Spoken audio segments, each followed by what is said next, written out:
പയ്യോളിയിൽ ഓടിക്കൊണ്ടിരുന്ന പിക്കപ്പ് ജീപ്പിന് തീപിടിച്ചു. ജീപ്പ് പൂർണ്ണമായും കത്തിനശിച്ചു. ദേശീയപാതയിൽ ഐനിക്കാട് ഹൈദ്രോസ് ജുമാ മസ്ജിദിന് സമീപമാണ് പിക്കപ്പ് ജീപ്പ് കത്തിയമർന്നത്. ഇന്ന് രാവിലെ 10:15 സംഭവം.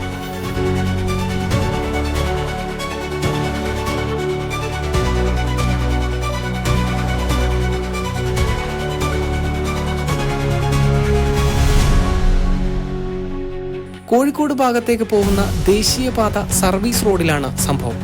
തൊട്ടടുത്ത പെട്രോൾ പമ്പിൽ നിന്നും ഫയർ എക്സ്റ്റിംഗ്വിഷർ എത്തിച്ചാണ് ഒരു പരിധിവരെ അഗ്നിബാധ നിയന്ത്രിക്കാനുള്ള ശ്രമം നടത്തിയത്.